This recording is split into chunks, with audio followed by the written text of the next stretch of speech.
अगर आपको पॉपकॉर्न सॉपकॉर्न खाने हैं तो इंटरवल से पहले ही खा लेना, बाद में आपका दिल नहीं करेगा, मन करेगा रोने का। और अगर आपके साथ ऐसा नहीं होता है तो आपको सेल्फ इंस्पेक्शन की जरूरत है कि आप अपने देश और भारतीय सेना के प्रति क्या इमोशंस रखते हैं।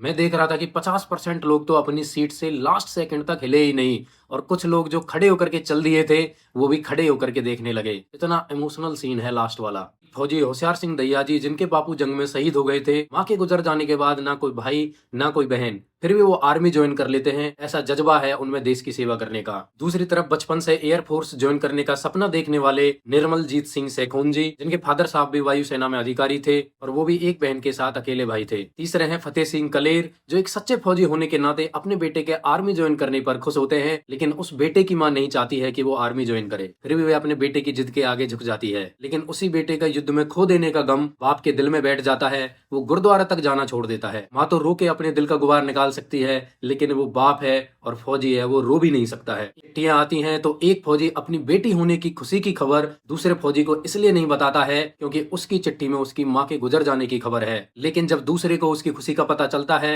तो वो अपनी माँ के गुजर जाने का गम भुलाकर सबको मिठाइयां बांट रहा होता है। और सनी देओल भाई जवाब ही नहीं है, उनके अलावा ये कोई नहीं कर सकता है। इस उम्र में इस तरह का काम सैल्यूट है भाई उनकी मेहनत को। अपने हर एक सीन में जबरदस्त अदाकारी दिखाई है। वो दहाड़, आंखों में रोब, डायलॉग डिलीवरी, इमोशन सब ऊपर के लेवल का है। और वरुण धवन, इनके लिए मैं सिर्फ यही कहूंगा कि किस्मत हर किसी को मौका देती है अपनी इमेज बदलने का, और उन्होंने इस मौके को दोनों हाथों से लपक कर अपनी तरफ खींच लिया है। दिलजीत सैखोन जी के किरदार में एकदम फिट नजर आए हैं, और अपनी मूंछों पर ताव और कभी हार न मानने वाला अप्रोच हर किसी को पसंद आएगा। और अपने आप को युद्ध के मैदान में पाओगे और फील करोगे।